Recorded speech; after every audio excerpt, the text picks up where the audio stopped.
Hello students, एक बार फिर से स्वागत है आपका आपके अपने यूट्यूब चैनल स्टडी ज्ञान पे। तो यहाँ पर हमारे पास काफ़ी ज़्यादा स्टूडेंट्स के कमेंट आ रहे थे कि सर हमारे बिल्कुल एग्जाम बिल्कुल नज़दीक आ चुके हैं बीएससी फर्स्ट ईयर मैथ्स के, तो आप यहाँ पर हमें जो वेक्टर कैलकुलस यानी सदिश कलन की बुक है उसके यहाँ पर मोस्ट इंपोर्टेंट क्वेश्चन हमें करा दीजिए उसके आंसर सही। तो हम आपके लिए यहाँ पर ये सीरीज लेकर आए हैं। सबसे पहले हम आपको बता दें कि हमने यहाँ पर जो आपका पेपर नंबर सेकंड होता है जिसमें डिफरेंशियल कैलकुलस आती है, इंटीग्रल कैलकुलस आती है यानी अवकलन गणित और समाकलन गणित, उसके सभी चैप्टर्स को हमने फुल कंप्लीट करा रखा है। अगर आप अभी तक आपने उनकी क्लासेस नहीं ले रखी है, उनकी तैयारी नहीं है आपकी, तो हमने डिस्क्रिप्शन में लिंक दे रखा है, सभी प्ले लिस्ट का लिंक मिल जाएगा आपको, सभी चैप्टर्स है उसमें, उससे आप जरूर देख लीजिएगा। ठीक है, तो आज हम यहाँ पर वेक्टर कैलकुलस यानी सदिश कलन के पहले चैप्टर्स पे यहाँ पर बात करने वाले, जो कि है आपका यहाँ पर सदिशों का अवकलन यानी डिफरेंशिएशन ऑफ वेक्टर। काफ़ी इंपॉर्टेंट आपकी ये चैप्टर रहता है, लेकिन इसमें से आपके कुछ यहाँ पर क्वेश्चन पूछे जाते हैं, तो उस पर आज हम यहाँ पर बात करने वाले उन मोस्ट इंपॉर्टेंट क्वेश्चन पे जो कि काफ़ी ज़्यादा सिंपल रहते हैं, एक ही बारी में यहाँ पर आपको याद हो जाएंगे। और साथ में हम आपको कुछ क्वेश्चंस भी देंगे एंड में, जो आपको खुद ही यहाँ पर करने हैं उन क्वेश्चंस के आधार पे। ठीक है, सबसे पहले हम यहाँ पर कुछ बेसिक जानकारी पढ़ लेते हैं। सबसे पहले हम ये जानते हैं कि यहाँ पर अदिश फलन यानी स्केलर फंक्शन होता क्या है। तो यहाँ पर जब भी आपकी यदि टी आपका डी में क्या है यानी डी यानी डोमेन यानी प्रांत में अगर आपका बिलोंग करता है, तो के संगत जो फाई टी है वो आपका एक अदिश राशि प्राप्त हो, तो फाई टी क्या कहलाता है आपका यहाँ पर एक अदिश फलन यहाँ पर कहलाता है यानी स्केलर फंक्शन कहलाता है। फिर हम जानते हैं कि यहाँ पर सदिश फलन यानी वेक्टर फंक्शन क्या होता है। तो यदि आपका प्रतीक टी है वो डोमेन में आपके प्रांत के संगत फलन टी एक सदिश राशि प्राप्त हो, तो फलन टी आपका क्या कहलाता है यहाँ पर सदिश फलन यहाँ पर कहलाता है। आई होप आप ये बिल्कुल बेसिक आपकी डेफिनेशन है।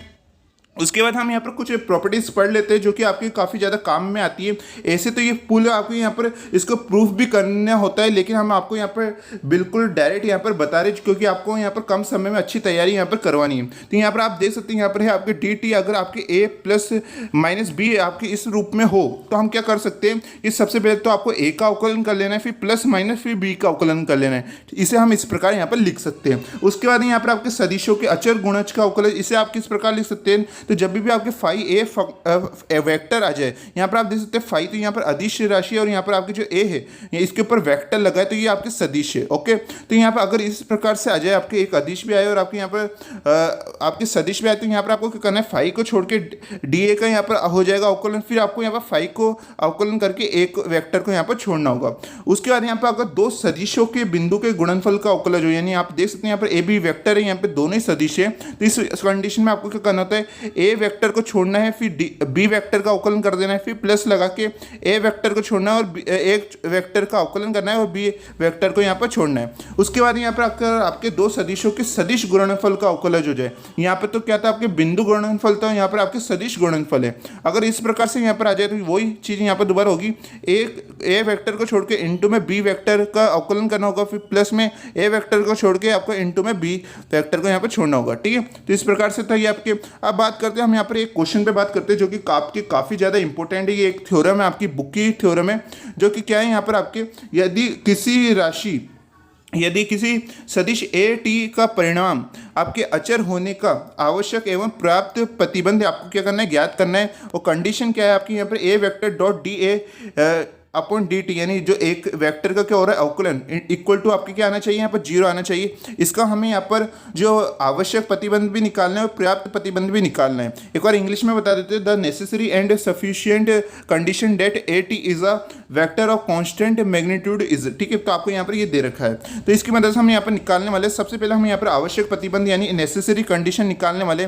नेसेसरी कंडीशन का मतलब क्या होगा, यहाँ पर हमें सबसे पहले जो आपका परिणाम होता है ए का, उसकी मदद से हम यहाँ पर ये कंडीशन यहाँ पर निकालने वाले।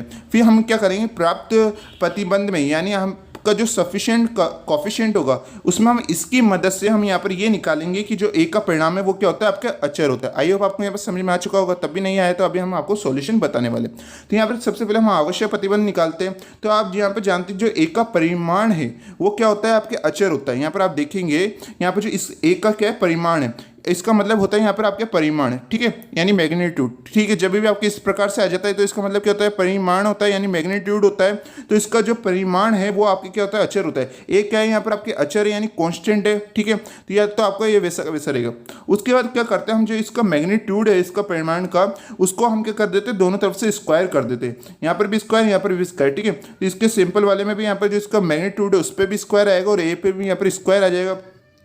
तो इस पे करने से क्या होगा, यहाँ पर आपके जो ए वेक्टर का स्क्वायर है इस मैग्नीट्यूड का स्क्वायर होगा तो वो क्या हो जाएगा, आपके ए स्क्वायर यहाँ पर हो जाएगा, जैसे कि आप देख सकते हैं। फिर इसका क्या कर देते हैं, हम दोनों तरफ अवकलन कर देते हैं टी के सापेक्ष, ठीक है, यानी differential with respect to t कर देते हैं। अब आप यहाँ पर देख सकते हैं इस ए वेक्टर स्क्वायर को हम यहाँ पर A vector dot A vector लिख सकते हैं, बिल्कुल लिख सकते हैं, क्योंकि ये दोबारा आपका ए वेक्टर स्क्वायर यहाँ पर हो जाएगा। और आप यहाँ पर देखिए यहाँ पर है ए स्क्वायर का अपने यहाँ पर अवकलन कर रहे हैं। और आप सब जानते हैं जब भी आप अवकलन करते हैं किसी अचर राशि का यानी किसी कांस्टेंट का, तो वो आपके हमेशा जीरो आता है। और अभी हमने शुरुआत में मान लिया था कि आपकी जो ए है वो अचर है यानी कांस्टेंट है, तो इसका जब आपने अवकलन करा तो वो आपके जीरो यहाँ पर आ जाएगा, ठीक है। फिर उसके बाद मैंने आपको अभी ये प्रॉपर्टीज बताई थी जिसके थ्रू आप यहाँ पर देख सकते हैं। सबसे पहले हमें ए वेक्टर को छोड़ना है, फिर डी ए इसका आपको अवकलन कर देना है, फिर यहाँ पर आपके आता है प्लस आता है, फिर आपको यहाँ पर ए वेक्टर का अवकलन करना है और ए वेक्टर को यहाँ पर आपको छोड़ना है, इक्वल टू यहाँ पर जीरो आपके आ जाता है। फिर इन दोनों को जैसे आप ऐड करते हैं तो आपके 2a vector d A vector upon D T equal to zero यहाँ पर आ जाता है।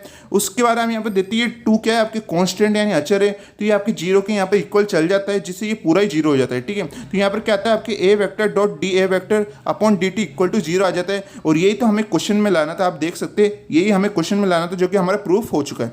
अब हम क्या करेंगे, इसकी मदद से ये चीज प्रूफ करेंगे कि ए का परिमाण आपके क्या होता है, अचर होता है यानी कांस्टेंट होता है। आई होप आपको ये क्लास समझ में आ रही होगी। हम आपके लिए बिल्कुल बेसिक थ्रू से यहाँ पर समझा रहे हैं जिससे हर स्टूडेंट्स को यहाँ पर समझ में आ सके। तो यहाँ पर आप देख सकते हैं पर्याप्त प्रतिबंध यानी सफिशिएंट कंडीशन में क्या होगा, यहाँ पर आपको दे रखा है A vector dot D A vector upon D T equal to zero. इसकी मदद से हम यहाँ पर लाएंगे। तो यहाँ पर क्या करते हैं, इसको हम इस प्रकार लिख सकते हैं, बिल्कुल लिख सकते हैं। कैसे लिखेंगे कि यहाँ पर आप देख सकते हैं जब हम इस कंडीशन से डायरेक्ट ये कंडीशन यहाँ पर लिख देते हैं, क्योंकि अभी तो हमने यहाँ पर इसको आवश्यक प्रतिबंध में प्रूफ करी थी, तो हम इसके यहाँ पर ये चीज़ यहाँ पर लिख देते हैं। और फिर आप सब जानते हैं कि इसका मतलब क्या होता है आपके, इसका मतलब ये होता है कि यहाँ पर D upon D T A vector dot A vector ही होता है, जैसे आप इसको यहाँ पर करते हैं। उसके बाद आपके A vector dot A vector क्या हो जाता है, आपके ए वेक्टर स्क्वायर हो जाता है, ठीक है।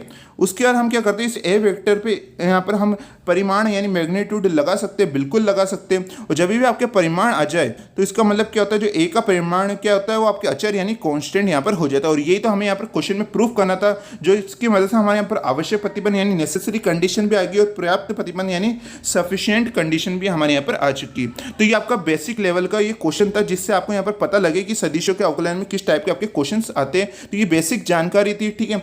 उसके बाद हम यहाँ पर बात करते हैं मोस्ट इंपोर्टेंट क्वेश्चन पे। इस क्वेश्चन को आप मोस्ट इंपोर्टेंट लगा लीजिए, क्योंकि कई बार आपकी यूनिवर्सिटी एग्जाम में पूछा गया है और काफ़ी अच्छा क्वेश्चन है। ये आपकी जो ये चैप्टर है सदिशों का अवकलन यानी डिफरेंशियल ऑफ वेक्टर्स, इसका सबसे मोस्ट इंपोर्टेंट क्वेश्चन यही है। अगर आपने इससे पढ़ लिया तो मतलब आपके सारे कॉन्सेप्ट इस चैप्टर के आपके क्लियर हो जाएंगे, ठीक है। ये क्वेश्चन क्या है, निम्न वक्र के किसी बिंदु पर स्पर्श रेखीय इकाई सदिश ज्ञात कीजिए यानी find the unit tangent vector at any point on the curve, ठीक है। तो यहाँ पर आपको दो दे रखी है, एक तो एक्स फंक्शन दे रखा है, वाई फंक्शन दे रखा है, जेड फंक्शन दे रखा है, तीन आपको फंक्शन यहाँ पर दे रखे हैं। तो अब इसे हमें यहाँ पर क्या निकालना है, हमें यहाँ पर स्पर्श रेखीय इकाई सदिश निकालना है। क्या निकालना है, हमें स्पर्श रेखीय इकाई सदिश निकालना है, यानी हमें यहाँ पर इसका यूनिट वेक्टर ऑफ टेंजेंट निकालना है, जो कि बिल्कुल ही आसान होने वाला है।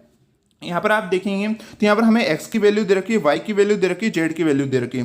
तो हम यहाँ पर क्या करेंगे, जो हमारा r वेक्टर है वो क्या होता है आपके x i cap plus y z cap plus Z K cap. एक बार मैं आपको बता दूं, ये जो ऊपर आपके निशान रहता है इसे हम कहते हैं कैप, ठीक है। ये किसका चिन्ह होता है, आपके कैप का चिन्ह होता है, इसे हम कैप बोलते हैं। तो यहाँ पर आपका जो आर वेक्टर है वो क्या होता है, आपके X I cap plus Y Z cap plus Z K cap, ठीक है। आपका हमेशा ही आर वेक्टर का मान हमेशा यही रहेगा आपके, तो आपको इसको अच्छी तरह से यहाँ पर याद कर लेना है। और ऐसे भी हम आपको इतने सारे क्वेश्चन कराएंगे कि आपको ऑटोमेटिक इसकी प्रैक्टिस हो जाएगी। उसके बाद हम यहाँ पर क्या करेंगे, हमारे इस एक्स की जगह जो हमारी यहाँ पर वैल्यू है ए कोस टी, इसे हम रख देंगे। y की वैल्यू है हमारे यहाँ पर ए साइन टी, इसे हमारे यहाँ पर रख देंगे, यहाँ पर टी आएगा आपके, ठीक है। उसके बाद यहाँ पर है आपके जेड की जगह यहाँ पर वैल्यू आएगी बी टी, इसे हम यहाँ पर रख देंगे, ठीक है। उसके बाद हम यहाँ पर क्या करेंगे, आर का अवकलन करेंगे टी के सापेक्ष। तो यहाँ पर आप जैसे आर का टी के सापेक्ष अवकलन करेंगे यानी differential with respect to t करेंगे, तो ए का तो आपका वैसा का वैसा रहेगा, कोस टी का क्या हो जाएगा माइनस साइन टी, अवकलन हो जाएगा। आप सबको बेसिक अवकलन तो आते ही है। उसके बाद आपका ए का वैसा साइन का क्या हो जाएगा, कोस टी यहाँ पर आपका हो जाएगा। और आपके जो ये कैप है वो वैसे के वैसे यहाँ पर रहते हैं इनके साथ। उसके बाद आपके यहाँ पर बी टी का क्या हो जाएगा, बी आपके हो जाएगा टी के सापेक्ष अवकलन करने पर टी का 1 ही होता है, आप सबको पता है।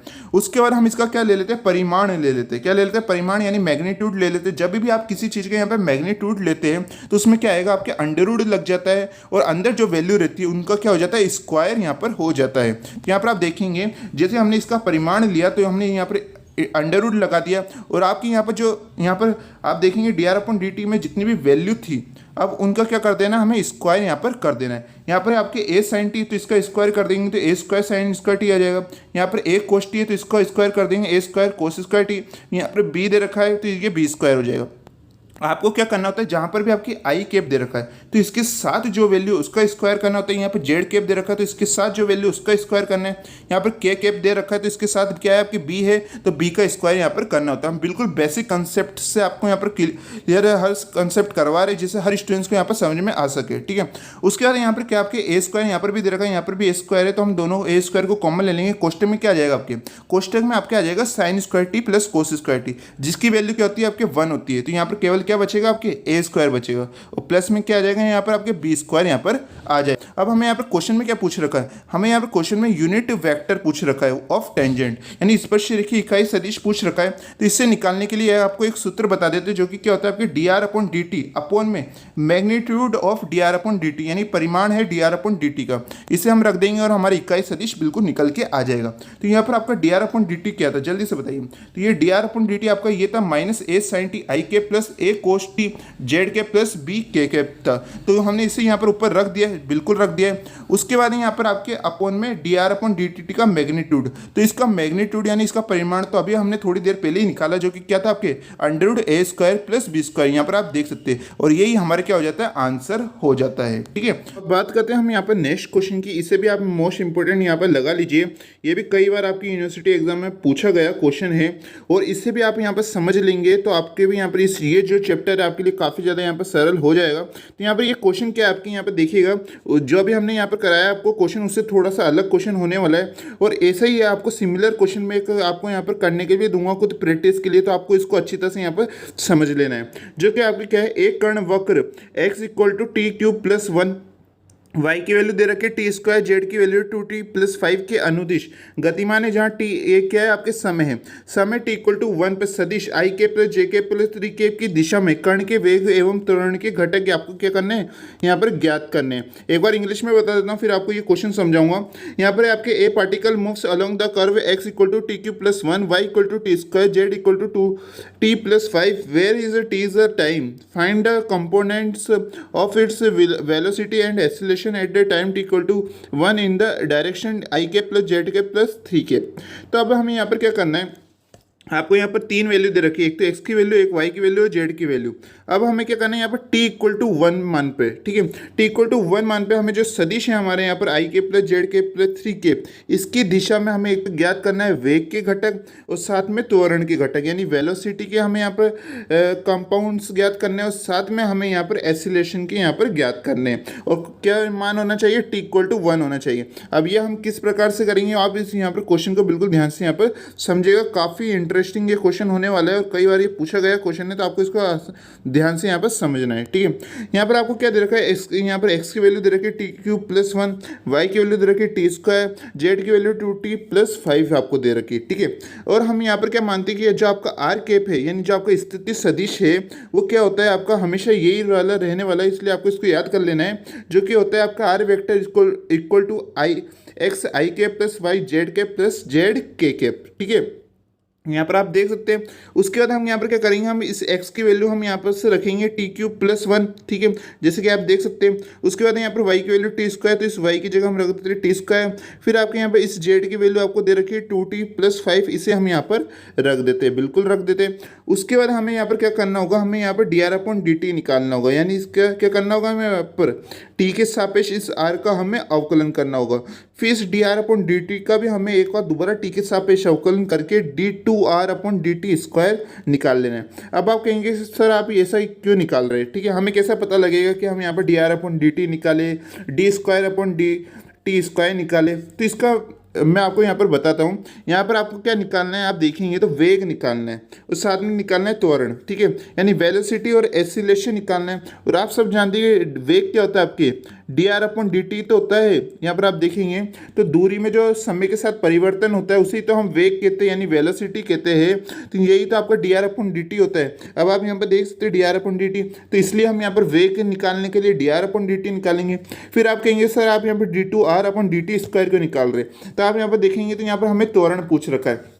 और त्वरण क्या होता है आपके, त्वरण वो होता है आपके वेग का समय के साथ परिवर्तन, ठीक है। तो ये तो D r upon D T आपका क्या हो जाता है, वेग हो जाता है यानी वेलोसिटी हो जाता है, और इसका भी आपका समय के साथ परिवर्तन यानी ये क्या हो जाएगा आपके d two r upon D t square हो जाएगा। और ये क्या कहलाएगा आपका यहाँ पर त्वरण कहलाएगा, आपका ये एक्सीलरेशन कहलाएगा। आई होप आपको यहाँ पर समझ में आ चुका होगा। इसलिए सबसे पहले हम यहाँ पर d r upon D t निकालेंगे, फिर हम d two r upon D t square यहाँ पर निकालेंगे। अगर आप इस थ्रू से यहाँ पर समझेंगे तो आपको यहाँ पर कभी भी इस क्वेश्चन को यहाँ पर नहीं भूलेंगे, ठीक है। तो यहाँ पर हम सबसे पहले क्या करते हैं, d r upon D T निकालते हैं। इसके लिए हम इस पूरे आर का क्या कर देते हैं, टी के सापेक्ष इसका अवकलन कर देते हैं। अवकलन तो बिल्कुल आसान होता है जैसे कि आप सब जानते हैं।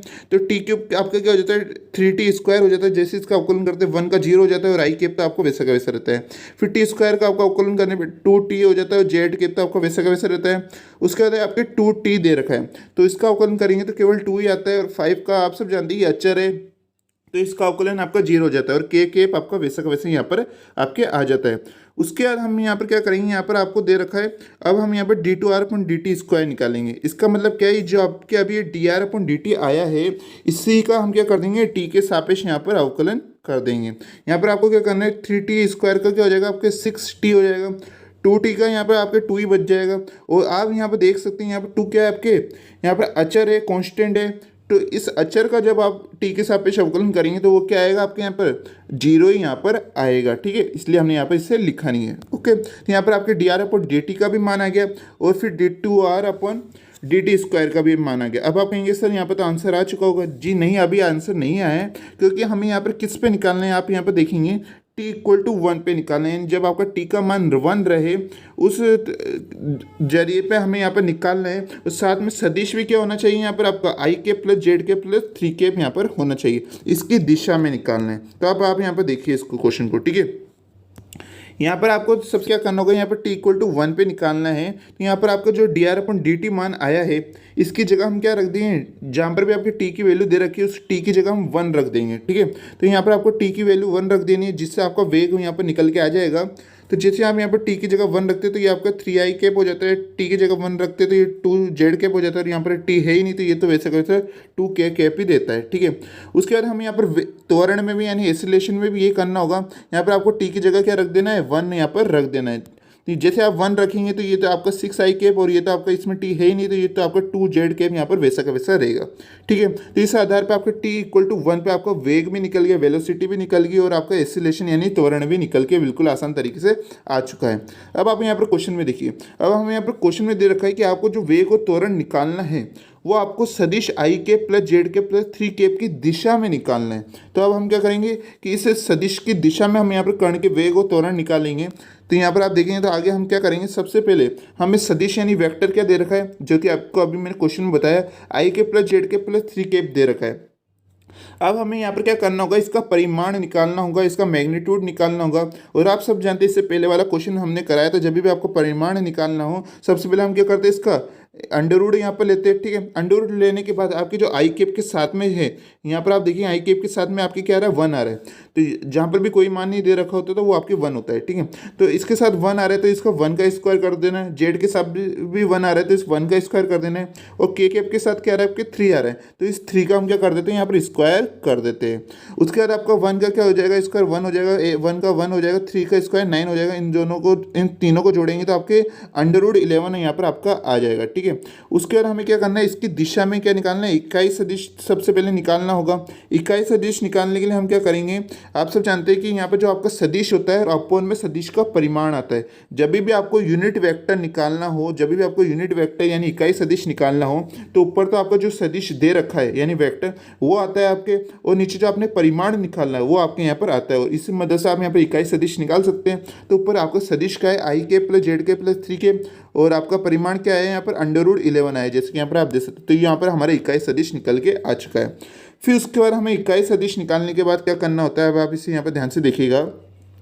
अब यहाँ पर आपको t इक्वल टू 1 पे वेग का सदिश आई K plus Z K plus three के घटक पे हमें यहाँ पर निकालना होगा। तो यहाँ पर हमें क्या निकालना है, वेग का सदिश निकालना है। अभी हम त्वरण यानी एसिलेशन का भी वेक्टर निकाल लेंगे। सबसे पहले हमें यहाँ पर वेग का सदिश निकालना है। तो वेग का सदिश निकालने के लिए आपको देखना होगा कि आपके वेग का यहाँ पर मान क्या आया था। तो आप यहाँ पर देखेंगे तो हमारे यहाँ पर d r upon D t t equal to 1 पे क्या मान आया था, आप यहाँ पर देखेंगे तो 3i के प्लस 2z के प्लस 2k के हमारे यहाँ पर टी इक्वल टू 1 पर हमारा वेग आया था। और हमारे यहाँ पर सदिश क्या दे रखा है, आई K plus Z K plus 3k दे रखा है। तो आपको क्या करना है सिंपल इसका वेग का घटक निकालने के लिए कि यहाँ पर हमारे जो टी इक्वल टू 1 पे हमारे यहाँ पर सदिश दे रखा था, अभी हमने आपको बताया, साथ में हम जिसके थ्रू निकाल रहे हैं यहाँ पर आई K plus Z K plus 3k, इसको यहाँ पर साथ में रख देना है। और अपॉन में क्या आता है आपके यहाँ पर परिमाण आता है, और परिमाण हमारे क्या निकाला, अभी हमने √11 निकाला, जैसे कि आप देख सकते हैं। ठीक है, उसके बाद हमें क्या करना होता है, इसे सॉल्व भी करना होता है। तो इसे सॉल्व कैसे करेंगे आप सब जानते ही हैं, अगर नहीं भी जानते तो मैं आपको बताना चाहता हूँ कि यहाँ पर जो आपका आई कैप है वो आई कैप से ही आपका यहाँ पर गुणा होएगा, जेड कैप है वो आपका जेड कैप से ही गुणा होएगा, और के कैप है वो आपका के कैप से यहाँ पर गुणा होएगा। ठीक है, तो यहाँ पर आप यानी मल्टीप्लाई होगा, जैसे ये 3 आपका इससे 1 से इंटू होएगा तो आपका 3 आ जाएगा और आई कैप हट जाता है, आप सब जानते हैं। उसके बाद आपके ये 2 इससे 1 से इंटू होएगा तो 2 आ जाएगा, और 2 आपके यहाँ पर 3 से इंटू होएगा तो आपके 6 आ जाएगा। ठीक है, यहाँ पर आप देख सकते हैं। उसके बाद आप इन तीनों को जोड़ेंगे तो 11 यहाँ पर आपका आ जाएगा। और आप सब जानते हैं कि 11 क्या होता है आपके, जैसे मैंने एक बार आपको 2 के थ्रू यहाँ पर समझाया था कि 11 क्या होता है आपके यहाँ पर √11 और √11 मिलके ही तो यानी इंटू होके ही तो आपका दोबारा 11 बनता है, चाहे ये कोई सा भी आपके √2 इंटू √2 होके आपका 2 बन जाता है। तो यहाँ पर आप देख सकते हैं इस 11 की जगह हम क्या लिख सकते हैं, √11 अपॉन में क्या आ जाता है आपके यहाँ पर √11। ठीक है, तो जैसे आपके इस √11 से इस √11 को काटेंगे तो क्या बचेगा आपके √11 यहाँ पर आपके बच जाएगा, जैसे कि यहाँ पर आप देख सकते हैं। ठीक है, तो यहाँ पर हमारे √11 यहाँ पर आ चुका है। उसके बाद हमें यहाँ पर क्या करेंगे, यहाँ पर हमारा वेग का सदिश तो निकल के आ जाएगा, वेग के सदिश का घटक आ गया। अब हमें यहाँ पर त्वरण के सदिश का भी घटक यहाँ पर निकालना है। तो इसके लिए क्या करेंगे, यहाँ पर हम आप देखेंगे तो यहाँ पर हमने d2r/dt² का t इक्वल टू 1 पे मान निकाला था, जो कि हमारा क्या होता है, त्वरण यानी एसिलेशन होता है, जो कि क्या आया था आपके 6i के प्लस 2z के आया था। अब इसकी मदद से हम यहाँ पर घटक निकालने वाले हैं। तो आप यहाँ पर देखेंगे t इक्वल टू 1 पे त्वरण का सदिश आई K plus Z K plus 3k पे हमें यहाँ पर घटक निकालना है। तो अभी हमने ऊपर आपको बताया जो कि हमारे क्या आया था 6i के प्लस 2z के पाया था, और ये हमारा ये सदिश दे रखा है, इसको दोनों को इंटू कर देंगे यहाँ पर, और अपॉन में क्या आ जाएगा, परिमाण यहाँ पर आ जाएगा। ठीक है, इस प्रकार से आपको घटक निकालना। तो जब भी आपके क्वेश्चन घटक इस प्रकार से निकालने का आ जाए तो आपको बस यही यहाँ पर फॉर्मूला अपनाना है। ठीक है, तो उसके बाद हमें क्या करना है, इस आई कैप को इस आई कैप से इंटू करेंगे तो 6 आ जाएगा, जेड कैप को जेड कैप से इंटू करेंगे तो 2 कैप आ जाएगा। और आप यहाँ पर देखेंगे यहाँ पर के कैप की तो वैल्यू दे ही नहीं रखी, लेकिन यहाँ पर तो के कैप दे रखा है, तो इसे हम क्या करेंगे, यहाँ पर इसे सॉल्व नहीं करेंगे, क्योंकि यहाँ पर आपका अगर कुछ मान नहीं दे रखा होता है तो इसका मतलब है कि यहाँ पर प्लस में क्या आ रहा है आपके 0 के कैप आ रहा है। ठीक है, क्या आ रहा है आपके 0 के कैप आ रहा है, और अगर इस 0 को हम इस 3 से इंटू करेंगे तो आपको दोबारा 0 ही बन जाएगा। ठीक है, इसलिए हम इसे यहाँ पर रहने देते हैं। उसके बाद अपॉन में आपके क्या आता है, √11 आता है, जैसे कि आप सब जानते हैं। और इसे सॉल्व करते हैं तो आपका आंसर क्या आता है, 8/√11 यहाँ पर आ जाता है। यानी आपका जो फाइनल आंसर क्या होता है, वेग के घटक तो आपका √11 आंसर आता है, और आपका जो त्वरण यानी एसिलेशन का घटक है वो आपका 8 यहाँ पर √11 यहाँ पर आपके आ जाता है। तो ये आपका फाइनल आंसर था, जिसे आप यहाँ पर देख सकते हो, काफ़ी सिंपल है। यहाँ पर अगर आप इसे एक बार दोबारा देख लेंगे, एक बार प्रैक्टिस कर लेंगे तो आपको यहाँ पर बिल्कुल अच्छे तरह से ये समझ में आ जाएगा। उसके बाद हम यहाँ पर नेक्स्ट क्वेश्चन पे बात करते हैं। ये भी इसी से रिलेटेड क्वेश्चन होने वाला है, लेकिन हम यहाँ पर एक एक्स्ट्रा चीज़ यहाँ पर करने वाले हैं। यहाँ पर इस क्वेश्चन को आप पढ़िएगा, इसे भी मोस्ट इंपोर्टेंट लगा लीजिएगा। ऐसे भी आपकी जो क्लासेस चल रही है ये सारी मोस्ट इंपोर्टेंट क्वेश्चन के बेस पे ही चल रही है। यहाँ पर आप यहाँ पर देखेंगे क्वेश्चन क्या आपके, एक कण वक्र x equal to 4 cos t, y equal to 4 sin t, z equal to 6t के अनुदिश गतिमान है, समय t इक्वल टू 0 और t इक्वल टू π/2 पर उसका वेग एवं त्वरण यहाँ पर ज्ञात करना है। ठीक है, अब आप यहाँ पर देखेंगे यहाँ पर हमें यहाँ पर t की 2 वैल्यू दे रखी है, t इक्वल टू 0 और t इक्वल टू π/2। ऊपर वाले क्वेश्चन में हमें यहाँ पर केवल एक ही वैल्यू दे रखी थी, t की वो थी 1, और हमें यहाँ पर 2 वैल्यू दे रखी है, t इक्वल टू 0 और t इक्वल टू π/2। तो हम क्या करेंगे, सेपरेट सबसे पहले t इक्वल टू 0 पे मान निकालेंगे, फिर उसके बाद हम यहाँ पर t equal to pi by two पे हम यहाँ पर मान निकालेंगे। लेकिन आप यहाँ पर इस क्वेश्चन को ध्यान से पढ़ेंगे तो यहाँ पर हमें यहाँ पर पूछ रखा है वेग एवं त्वरण ज्ञात कीजिए। हमें यहाँ पर वेग एवं त्वरण की घटक नहीं पूछ रखे, तो आपको दोनों क्वेश्चन में अंतर पता लगाना है। वहाँ पर तो आपको वेग एवं त्वरण के घटक पूछ रखे थे और यहाँ पर केवल हमें यहाँ पर वेग और त्वरण यानी वेलोसिटी एंड एक्सीलरेशन हमें यहाँ पर पूछ रखा है। तो इस यहाँ पर थोड़ा सा अंतर यहाँ पर हो जाएगा। यहाँ पर हमें कंपाउंड्स नहीं निकालने, केवल हमें यहाँ पर डायरेक्ट ही वेग और त्वरण यानी वेलोसिटी और एक्सीलरेशन निकालना है। एक और इंग्लिश में बता देते हैं, particle moves along the curve x equal to 4 cos t, y equal to 4 sin t, z equal to 6t, find the velocity and acceleration at t equal to 0 and t equal to pi by 2। Okay, तो यहाँ पर काफ़ी simple होने वाला है। ये जो अभी हमने ऊपर वाले आपको क्वेश्चन कराया था उससे भी काफ़ी ज़्यादा सिंपल ये क्वेश्चन होने वाला है। तो यहाँ पर आप देखिए हमें यहाँ पर x की वैल्यू क्या दे रखी है 4 cos t, y की वैल्यू 4 sin t, z की वैल्यू 6t, जैसे कि हमें यहाँ पर क्वेश्चन में यहाँ पर दे रखा है। ठीक है, तो उसके बाद हम यहाँ पर आपसे जानते हैं स्थिति सदिश है, यानी हमारे क्या होता है यहाँ पर r vector equal to x i cap plus y z cap plus z cap, ये आपको हमेशा यहाँ पर याद रखना है। उसके बाद हम यहाँ पर क्या करेंगे, हमारे x की वैल्यू क्या दे रखी है आपको 4 cos t, हम यहाँ पर रख देते हैं। y की वैल्यू क्या दे रखी है 4 sin t, इसे हम यहाँ पर रख देते हैं। z की वैल्यू क्या दे रखी है 6t, इसे हम यहाँ पर रख देते हैं। फिर उसके बाद हम क्या करेंगे, हमें यहाँ पर वेग और त्वरण निकालना है। और अभी मैंने आपको बताया था जब भी आपको वेग निकालना हो तो हम इसका क्या कर देते हैं, एक बार t के सापेक्ष अवकलन कर देते हैं r का, तो dr अपन dt हो जाएगा। जैसे आप इसका अवकलन करते हैं कोस का क्या हो जाता है माइनस साइन टी, साइन का क्या हो जाता है कोस हो जाता है, टी का आप करेंगे तो इसका 1 आ जाएगा, यानी 6 के कैप यहाँ पर आपके हो जाएगा। उसके बाद आपको यहाँ पर इस dr अपन dt का ही क्या कर देना है, दोबारा t के सापेक्ष अवकलन कर देना है, क्योंकि यहाँ पर हमें त्वरण भी निकालना है यानी एक्सीलरेशन भी निकालना है। तो ये इसका करेंगे तो क्या हो जाएगा d2r अपन dt स्क्वायर हो जाएगा। साइन का क्या हो जाएगा आपका यहाँ पर कोस हो जाएगा, और कोस का क्या हो जाएगा यहाँ पर आपके साइन यहाँ पर हो जाएगा। कोस का क्या होता है आपके माइनस साइन होता है, जिसके यहाँ पर आप देख सकते हैं। तो आपको यहाँ पर प्लस माइनस का भी ध्यान रखना है, क्योंकि आप सब जानते हैं जो साइन का अवकलन कोस टी होता है और कोस का अवकलन माइनस साइन टी होता है, तो आपको ये ध्यान रखना है। ठीक है, काफ़ी ज़्यादा स्टूडेंट्स यहाँ पर गलती कर देते हैं। उसके बाद आपको क्वेश्चन में क्या दे रखा है, एक बार क्वेश्चन में आप यहाँ पर देखेंगे, यहाँ पर हमें वेग और त्वरण निकालना है, लेकिन टी इक्वल टू 0 पे और t equal to pi by 2 पे। तो सबसे पहले हम यहाँ पर टी इक्वल टू 0 पे निकालते हैं। तो जैसे यहाँ पर आप टी इक्वल टू 0 यहाँ पर रखेंगे, यहाँ पर आप देख सकते हैं इस पूरे मान पर आपको टी इक्वल टू 0 रख देना है। तो यहाँ पर आप देखिएगा कि यहाँ पर जब आपके t इक्वल टू 0 होता है तो साइन जीरो की वैल्यू क्या होती है आपकी 0 ही होती है। तो ये पूरा ही आपके क्या हो जाता है 0 हो जाता है। फिर उसके बाद यहाँ पर कोस t के साथ में अगर 0 आएगा तो कोस 0 की वैल्यू क्या होती है, जल्दी से बताइए। कोस 0 की वैल्यू होती है आपकी 1 होती है। तो ये आपका क्या हो जाएगा 4z कैप यहाँ पर आपके हो जाएगा। उसके बाद यहाँ पर 6 कैप तो हमारा वैसा का वैसा यहाँ पर रहेगा। वैसे हमें यहाँ पर भी करना है, इस त्वरण में भी हमें t इक्वल टू 0 रख देना है। तो जैसे आप इसकी जगह पर t इक्वल टू 0 रखेंगे, t की जगह 0 रखेंगे तो कोस 0 हो जाएगा, और कोस 0 की वैल्यू क्या रहती है आपकी 1 रहती है। तो यहाँ पर क्या बचता है आपके -4i कैप यहाँ पर बचता है, और t इस साइन की जगह आप t की जगह 0 रखेंगे तो आपकी क्या आएगा साइन 0 आ जाएगा, और साइन 0 की वैल्यू क्या होती है आपके यहाँ पर 0 हो जाती है। तो हमारे यहाँ पर केवल क्या बचता है -4i कैप यहाँ पर आपके बचता है। ठीक है, उसके बाद हमें यहाँ पर क्या करना होगा, हमें यहाँ पे इसका परिमाण भी निकालना होगा, क्योंकि जब इसका परिमाण निकालेंगे तो ही वो ये क्या होता है हमारे यहाँ पर वेग होता है, यानी वेलोसिटी यहाँ पर होती है। तो जैसे आपने ये अभी जो मान निकाला उसका हम परिमाण निकालेंगे, मैग्नीट्यूड निकालेंगे। तो यहाँ पर हमें क्या करते हैं, यहाँ पर मैग्नीट्यूड dr अपॉन dt, ठीक है। तो यहाँ पर इसका क्या करते हैं, हम परिमाण निकालने के लिए अंडर रूट लगाना होता है। फिर आपके यहाँ पर देखेंगे यहाँ पर हमें आई कैप तो दे नहीं रखा, तो उसके आगे चलिए आप यहाँ पर जेड कैप के साथ क्या आ रहा है 4 आ रहा है, तो 4 का स्क्वायर के कैप के साथ क्या आ रहा है 6, ठीक है। तो इसका स्क्वायर कर देंगे। जैसे आप इसे सोल्व यहाँ पर करते हैं तो यहाँ पर क्या आ जाता है 4 का स्क्वायर 16, 6 का 36 है। जैसे इन दोनों को जोड़ते हैं अंडर रूट 52 यहाँ पर आपका आ जाता है, और जैसे आप इसका वर्गमूल निकालते हैं तो क्या आता है आपका 2 अंडर रूट 13 यहाँ पर आपके आ जाता है। ठीक है, और वैसे ही हमें यहाँ पर भी करना होगा। अभी हमने ये जहाँ पर वैल्यू निकाली t इक्वल टू 0 पे, अब इसका परिमाण निकाल लेते हैं तो क्या आता है d2r अपन dt स्क्वायर का मैग्नीट्यूड निकालते हैं। तो यहाँ पर आई कैप के साथ क्या आ रहा है -4, तो अंडर रूट सबसे पहले लगाना होता है आपको। उसके बाद इसका -4 का स्क्वायर यहाँ पर आप करते हैं, यहाँ पर आपके क्या आता है अंडर रूट 16 आता है, और आप सब जानते हैं कि अंडर रूट 16 आपका किसका वर्गमूल होता है आपके 4 का होता है। ठीक है, तो यहाँ पर हमारा आंसर आ चुका है। लेकिन हमें यहाँ पर आप क्वेश्चन में देखेंगे तो हमें यहाँ पर t इक्वल टू 0 पे तो निकालना ही है, साथ में हमें यहाँ पर t equal to pi by 2 पे भी निकालना है। तो t इक्वल टू 0 पे तो हमने यहाँ पर वेग और त्वरण निकाल लिया, यानी वेलोसिटी और एक्सीलरेशन निकाल लिया है।